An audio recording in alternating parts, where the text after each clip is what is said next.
Witam was bardzo serdecznie, terniczycy i terniki, w kolejnym odcinku z serii Community Update.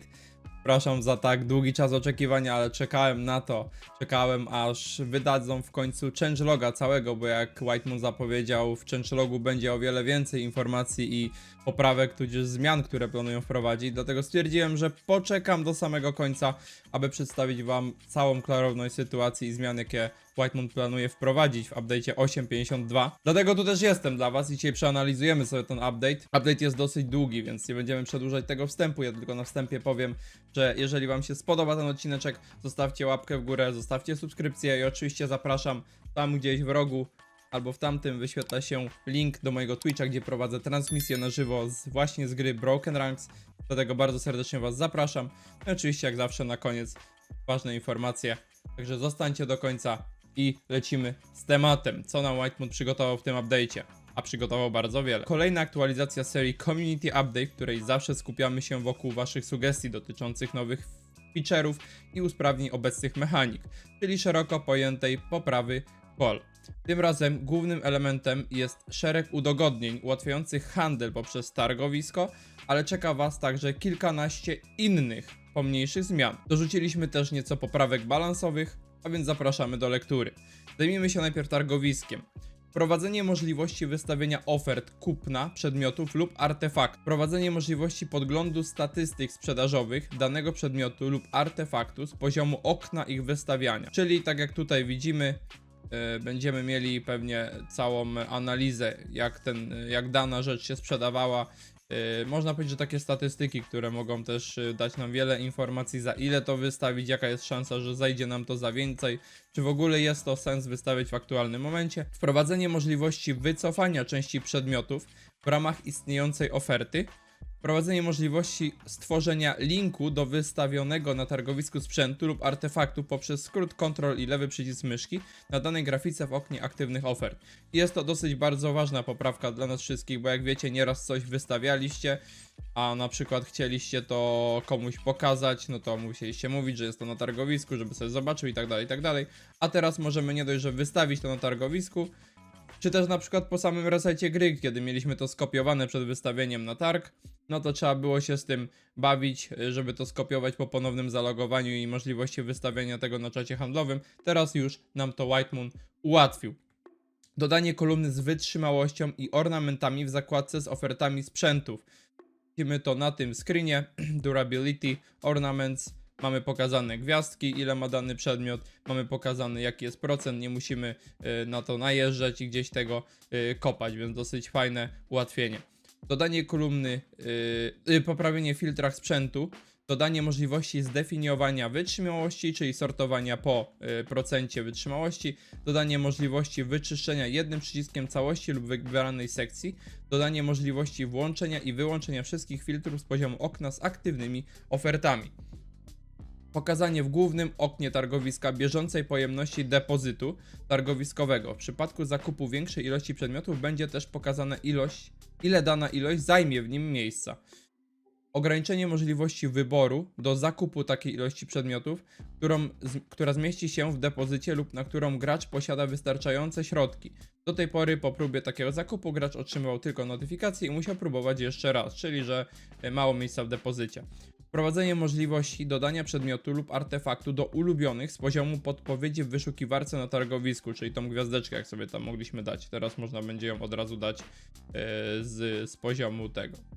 Poziomu właśnie dodawania i tak dalej, z poziomu okna przedmiotów. Umożliwienie przedłużenia buffa targowisko premium w czasie jego trwania z poziomu okna targowiska, czyli już nie trzeba będzie wchodzić specjalnie w sklep premium, żeby sobie zakupić targowisko premium. Zwiększenie maksymalnej kwoty, za którą można coś wystawić na targowisku do 5 KKKK, czyli 5 miliardów. Wprowadzenie maksymalnego progu podatku, jeśli posiada się targowisko premium. Będzie on wynosił maksymalnie 500k od wystawienia i 1,5 KK od sprzedaży za każdą sztukę sprzętu, przedmiotu lub artefaktu. Wprowadzenie automatycznego zwrotu podatku, jeśli gracz usunie całą ofertę w ciągu 15 minut od wystawienia. Zwrot ograniczony do 3 razy na dobę. Wprowadzenie zapamiętywania w obrębie jednej sesji, czyli w momencie, w którym się nie wylogujecie do restartu klienta ostatnio otwartej zakładki targowiska po jego wyłączeniu. Wprowadzenie zapamiętywania na stałe filtrów dotyczących wielkości i rodzaju artefaktu i filtrów dotyczących podziału sprzętu na te dla postaci fizycznych, magicznych i możliwych do założenia. Czyli no nie będziecie już musieli klikać tej laski bądź tej pięści, tylko automatycznie będziecie to mieli zapisane i to też pewnie jest na sesję, ale mam nadzieję, że nie. Wprowadzenie możliwości sortowania ofert od najniższej po złocie, platynie lub w obu walutach oraz przez kliknięcie w odpowiednie kolumny. Wprowadzenie automatycznego zliczania średniej wartości platyny wynikającej z rzeczywistych transakcji na targowisku na danym serwerze. Wartość ta będzie brana pod uwagę w sortowaniu ofert na targowisku w obu walutach, a także w sklepach przy zakupie zwykłych sprzętów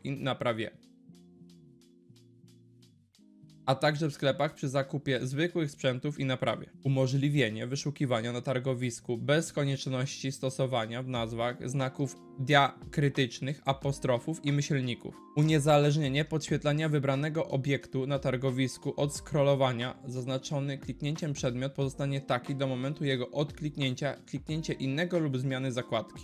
Rozdzielenie przedmiotów i artefaktów w liczniku wystawionych obiektów widocznym w oknie depozytu. Czy będziemy teraz wiedzieli, ile mamy wystawionego na przykład geru, a ile mamy wystawionych na przykład orbów czy driftów. Poprawienie błędów związanych z wyszukiwaniem zmorfowanych sprzętów przy użyciu frazy skin w wyszukiwarce targowiska. Też dosyć fajne. Inne zmiany wynikające z sugestii graczy. Poprawki we wspólnym dołączeniu do innej drużyny. Drużyna nie będzie już rozdzielana, jeśli prowadzący próbuje wskoczyć do innej drużyny, do której nie da się dołączyć w tym momencie, podczas rundy w walce, czy też ze względu na blokadę drużyny, czyli już nie będzie wywalało ludzi z party. Prowadzący będzie wskakiwał jako pierwszy. Do tej pory kolejność była odwracana przy dołączeniu i wskakiwał jako ostatni. Prowadzący otrzyma zapytanie, czy chce dołączyć, jeśli nie może dołączyć razem z całą drużyną, ze względu na brak tylu slotów, czy też brak posiadania graczy znajomych przez innych członków drużyny. W przypadku, gdy do danej drużyny chce dołączyć kilku graczy ze zwierzakami, w pierwszej kolejności skoczą gracze, a zwierzaki dopiero wtedy, gdy nie będzie już chętnych. Umożliwienie dołączenia do drużyny gracza, który jest w trakcie odpoczynku, też dosyć fajne, nie aż tak potrzebne, ale spoko, jak ktoś siedzi, można do niego hopnąć. Zmiana sposobu oznaczania gotowości w walce. Zamiast ikony pięści po kliknięciu zegara pojawi się wizualny efekt wokół stóp gracza. No nie wiem, zobaczymy. Wydaje mi się, że zrobili to tak, żeby było dobrze. Wprowadzenie możliwości podglądu wydropionego sprzętu lub driftu bezpośrednio w oknie podsumowania walki poprzez najechanie na jego nazwę, czyli jak nam coś... No, to jest super, to mi się podoba. Od razu... Jeszcze fajnie, jakby go można było od razu skopiować na ekranie walki. Wprowadzenie zapamiętywania się użycia skrótu klawiszowego dotyczącego stanu uczestników walki. To dla druidów, już nie będą musieli non-stop za każdym razem shifta klikać pomiędzy walkami. Dosyć fajne i podejrzewam, że to jest na... no raczej zrozumiałe. Wprowadzenie możliwości łączenia orbów bez względu na ich rodzaj, na przykład uniwersalne z defensywnymi. Szkoda, że tyle musieliśmy na to czekać, ja rozumiem utrudnienie, bo te orby jednak przez to trzymały swoją cenę, a teraz może nam się na rynku przez gamblowanie pojawić o wiele więcej dosyć drogich orbów, co też pewnie zmniejszy ich cenę. Czyli będziemy mogli się zaopatrzyć w arceorby. Fajna sprawa. Kto miał się nachapać, ten się nachapał. Uaktywnienie ikony ustawień w walce. Dostępne opcje będą ograniczone względem tych dostępnych z poziomu mapy. Jakieś zmniejszenie efektów, może? Coś takiego, zobaczymy. Coś, co jest pewnie po stronie klienta, a nie serwera. Wprowadzenie możliwości linkowania listy swoich efektów, driftów i orbów. Dostępne z poziomu okna ekwipunku poprzez kliknięcie lewym przyciskiem myszki na odpowiedniej ikonie. Czyli teraz już możemy komuś skopiować i pokazać swoje drifty i orby, co one dają, ile ich mamy i tak dalej, i tak dalej. Dodanie plusa i minusa przycisków w oknach, który gracz musi wybrać ilość w celu ułatwienia precyzyjnego wyboru ilości przy użyciu samej myszy. Bo jak wiecie, mieliśmy wcześniej suwak, który mógł się okazać w wielu momentach nieprecyzyjny. Dodanie spacji w liczbach wielocyfrowych w różnego rodzaju powiadomieniach i oknach UI w celu ich uczytelnienia. Nie zauważyłem problemu z tym, ale jeżeli tak jest, to spoko. Odsunięcie ikony sprawdzania plików do przycisku play w launcherze. No nieraz sobie człowiek potrafił nadusić sprawdzanie plików i zanim się wciągnął to... No dobrze, fajnie, że to zrobili. Zablokowanie możliwości zaatakowania gracza przez moba, jeśli dzieli ich nieaktywna dochodzenia przestrzeń, np. ściana na instancji Brawula, czy już nie będą nas te moby łapać rzekomo. Dodanie wyświetlenia typu orba, który może zostać umieszczony w danym sprzęcie po najechaniu na wolne gniazdo, czyli tam jak mamy sprzęt i mamy puste gniazdo, jak sobie najedziemy, to nam będzie pisać czy uniwersalny, czy defensywny, czy ofensywny. Spoko sprawa. Powiększenie krainy Bayern, by po jej prawej stronie UI nie kolidowało z grywalną częścią mapy, czyli będzie to pewnie aspekt wizualny, tam nic nie będzie. Zmiana w sposobie resetowania się cooldownu odbioru obręczy przeniesienia, czyli mówimy tutaj o obręczy na instancję admirała. Odbiór obręczy następnego dnia po zakupie po najniższej cenie nie będzie już nadpisywać cooldownu, czyli jeśli na przykład pierwsza obręcz zostanie zakupiona w poniedziałek, to w środę znowu będzie do odbioru po najniższej cenie. Obojętnie czy we wtorek doszło również do zakupu, czy też nie. To fajne. No mnie to nie dotyczy, bo ja zawsze biorę wszystkie za 300, ale spoko sprawa. Usunięcie cooldownu po zleceniu Miedziany Interes i zleceniu Trapera, olbrzymią. Blokada czasowa niewidoczna w głównym UI pozostaje bez zmian, spoko.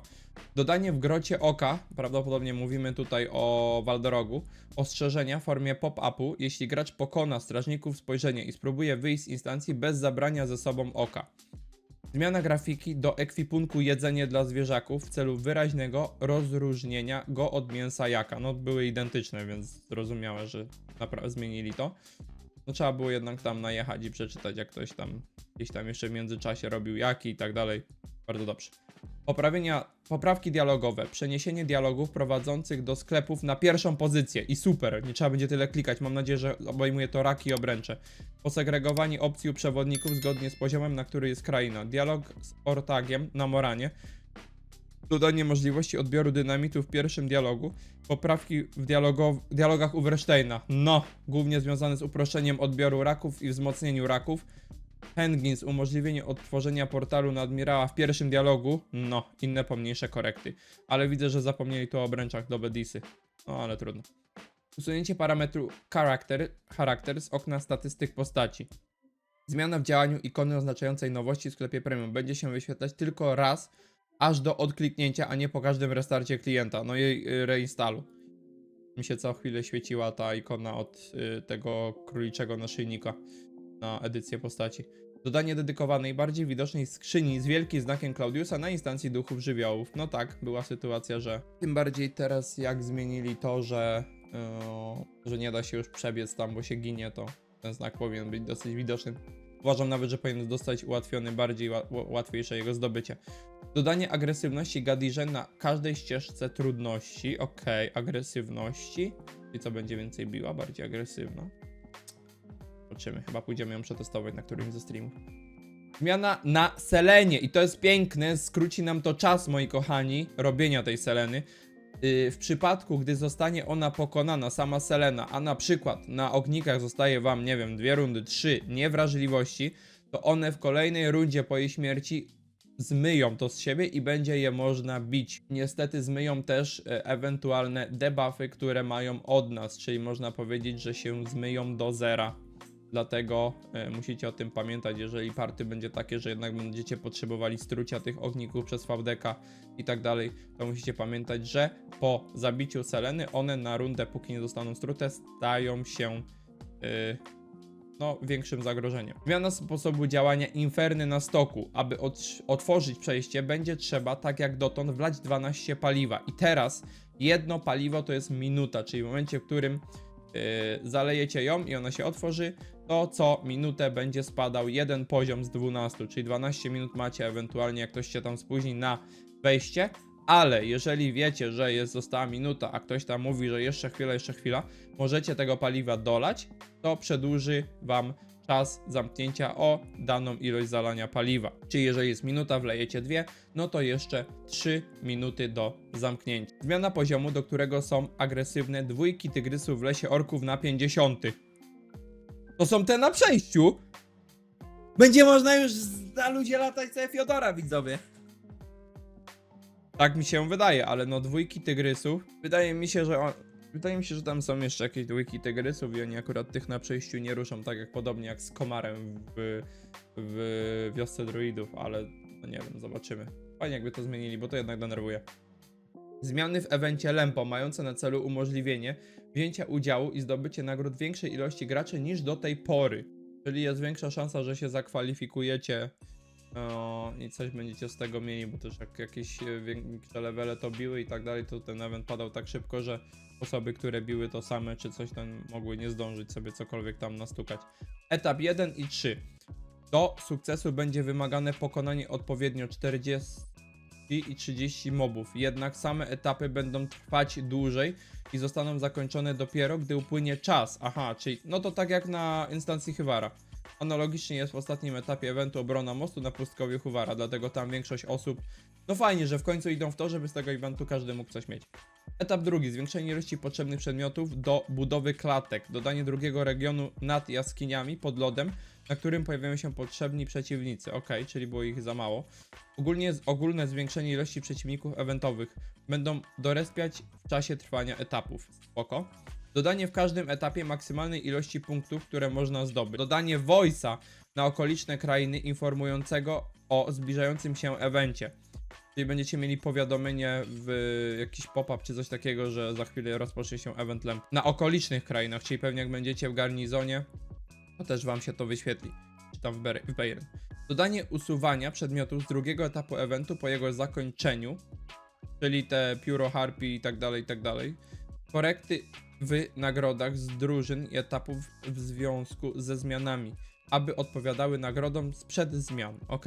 Inne poprawki wizualne i mechaniczne. Poprawki związane z dostępnością przedmiotów potrzebnych do produkcji niektórych flash. Super! Jak pół klanu zrobiło flaszki i ja zrobiłem flaszki, to wiecie co obstawiam? Że kule mocy będą łatwiejsze do dropienia, ale sprawdź. Zwiększenie ilości orków szamanów w lesie orków kosztem drużyny pojedynczego zwykłego orka. Spoko. Dodanie dodatkowej drużyny imperialnych na bagnach i mocne skrócenie ich respawnu. To jest akurat do tych. Zmiany w występowaniu wilków. Usunięcie białych i czarnych z wilczej nory i zastąpienie ich szarymi. Piękna sprawa. Usunięcie szarych z lasu koldów i zastąpienie ich białymi i czarnymi. Lekkie skrócenie czasu respawnu regionów, na których występują wilki w lesie koldów. Zmiany w występowaniu koldów, no oczywiście. Przeniesienie koldów wardarów z pieczary aragonitowej do lasu koldów. Zwiększenie ilości. Skrócenie respawnu i obniżenie. Te koldy wardary to mówimy o tej wodzie, ale o bimbrze, jak dobrze pamiętam. Coś takiego. Tak, spłonący bimber. Skrócenie respawnu i obniżenie agresywności koldów kapłanów w pieczarze aragonitowej. Skrócenie respawnu. Czyli nie zwiększyli dostępność tego, ale mi się wydaje, że zastąpienie drużyny 2 podwójnej Cold drużyną Cold i Cold Kapłan w miejscu jej występowania w jaskini niedźwiedziej. Okej, czyli to już nie tylko tam, gdzie jest Morkwir, z tego co mam rozumieć, tylko już w całej jaskini niedźwiedziej. No dobra, tylko szkoda, że po fakcie. Dodanie dropu płonącego bimbru do Coldów Wardarów, czyli teraz już nie będziecie tego bimbru musieli dropić tam w niedźwiedziej, tylko będziecie sobie to mogli robić w lesie Coldów, bo ich przenieśli. Zmiany w evencie Rokosz Coldów. Po zakończeniu eventu respawn coldów nie będzie już blokowany na czas cooldownu. Zamiast tego w czasie cooldownu pokonane coldy nie będą naliczane do mechanizmu odpowiadającego za możliwość wystartowania eventu. Dodanie dropu płonącego bimbru i kuli mocy do drużyny w pierwszym etapie. Czyli warto będzie robić ten event. No to jest mocne zmaksymalizowanie tego, bo jednak te flaszki mocy wiedzy były najdroższe i plus jeszcze te no git.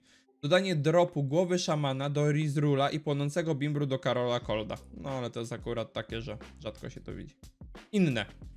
Nowe elementy awatara możliwe do zakupu w oknie edycji awatara. 2 rodzaje chust i zbroje w wersjach damskiej i męskiej. Przetestujemy sobie to. Zmiany i poprawki wielu funkcji w silniku gry. Ja jestem ciekaw co to znaczy. I czy to w ogóle będzie miało jakieś zastosowanie, ale mam nadzieję, że faktycznie to jest realny wpływ będzie miało. Pozytywny wpływ na optymalizację, zwiększenie szybkości wczytywania walk i map, lepsze zarządzanie pamięcią, rzadsze spadki FPS-ów. Liczę, że to jest prawda. Zmiany na instancjach pod lodem ze ścieżki poznania, czyli mówimy tutaj o loskach, mające na celu, można powiedzieć, że to jest trochę nerw, już nie będzie tak szybko, ale i tak będzie szybko, mające na celu korektę szybkości zdobywania doświadczenia na tle instancji ze ścieżki przygody.